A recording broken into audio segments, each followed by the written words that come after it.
Hi, Rick Lineker here. Today's presentation will show you how to use Java Applets in your web pages. Now, Java Applets are compiled binary code, while JavaScript is simply text that goes either into an HTML or into some sort of include file. They're quite different, although their language is very similar. If you know C#, C++, Java is really easy. Okay, so what we're going to do is go out and get a free applet.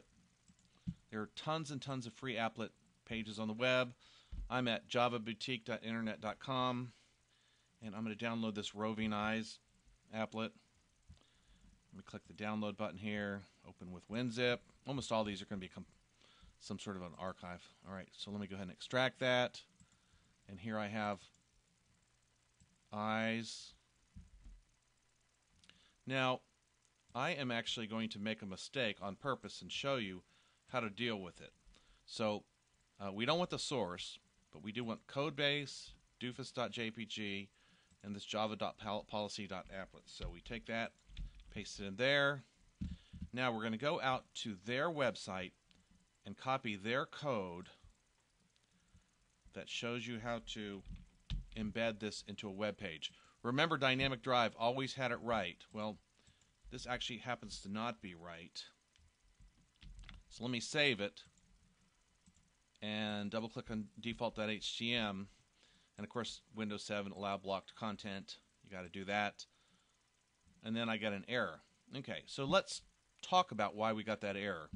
If you take a look at the applet code in your page, you will see something called codebase. It's one of the parameters.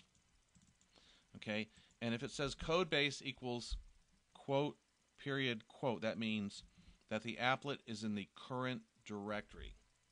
That doesn't happen to be the case, though. Applet is in the codebase directory. Okay, and if we were to even take their sample HTML code, eyes.html, you'd see that they said codebase equals codebase. So it's a little change we have to make. And the reason I'm pointing this out, because a lot of the applets you download are going to have similar mistakes. Okay, codebase. Let me save that. And hopefully it'll work now. Still got to do that allow blocked content thing. There we are. And you move it around and blah, blah, blah. Okay, so one down. Now I'm going to go ahead and restore my directory back to where it was real quick, just so that we can put a new applet in there without any kind of conflicts. So there, we're sort of pristine now. Back to Java Boutique. Now there's one called Canon Defender. Let me go ahead and download that. Download the zip file, open.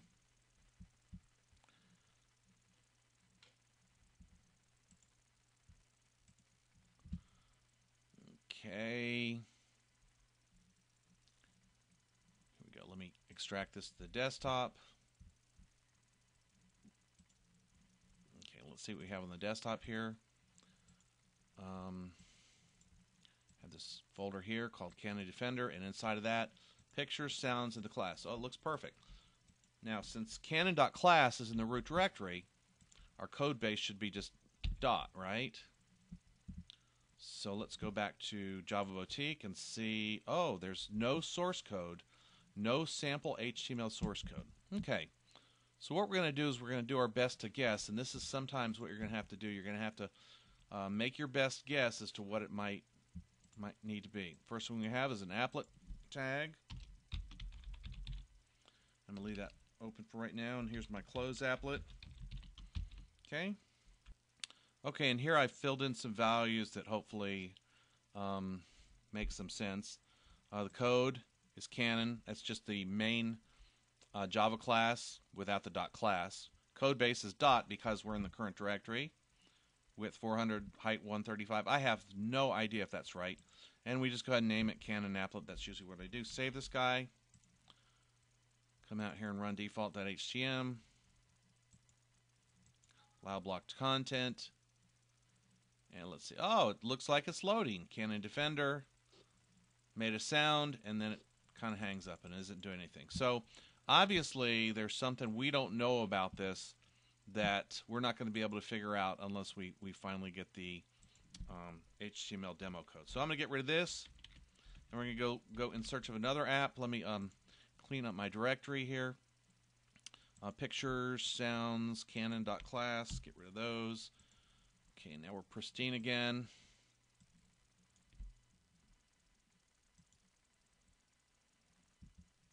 And here we go back to, let's see, take a different tack here. We have two people in the class, names start with a D. Let's go there, hit D, and let's look for, say, something here that might be interesting. Okay, so I'm going to opt for one that's fairly easy. This DG clock, digital clock, applet. We don't want the source code. Here's the dgclock.class file. We'll have to save link as and save it directly into our directory.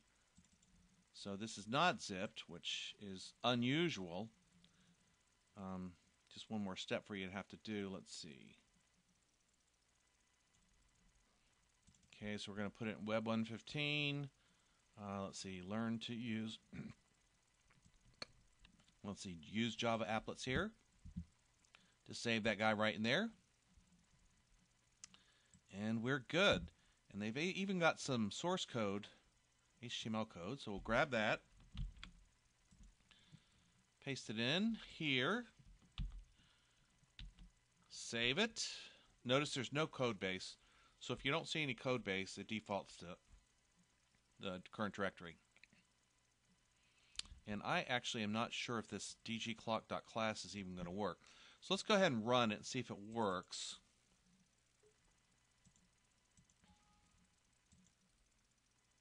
And it does not, and I believe it's probably because we need to go ahead and just say dgclock instead of dgclock.class. Let's go ahead and put it in the code base. And let's see if that works. If it likes that any better.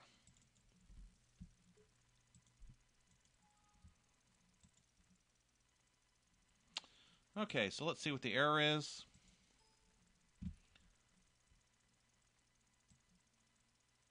Okay, it's actually missing quite a few other classes that it relies on.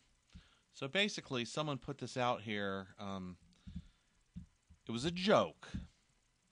So let me clean up here.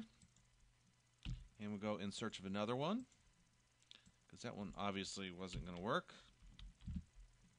Okay, back out here. Okay, let's try this.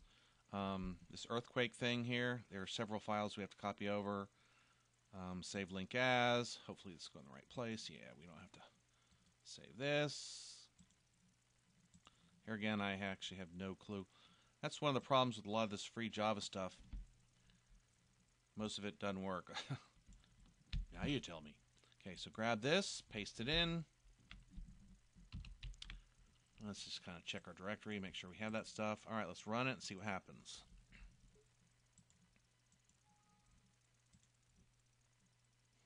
Okay, same thing. All right, I am actually going to pause and make sure that the next one really works before I go on. Okay, I found one that actually works. This dig clock, and it actually does not work if you just do it the way you think you're supposed to do it, the way we've done the last couple. So the first thing I'm going to do is download this, open it with WinZip, and go ahead and decompress that. Okay, now here's another really important thing where it says configuration. If you go there, it actually shows you the instructions to do this. If you follow the instructions, it actually works. So I'm going to go ahead and grab this code, paste it in my HTML, and then since I've already done this once, save that, double click, get rid of that security warning, and it takes a second to load.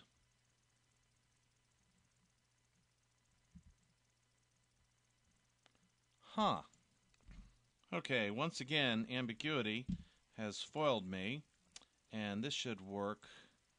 What happened was I had copied the HTML code out of the Java Boutique page, but if you look in their text file, the HTML code is correct and it actually works. So anyway, some of the frustrations for using Java Applets you just saw. But anyway, they're very useful, and once you get them to work, they're great. That's it for right now. Next lesson shortly.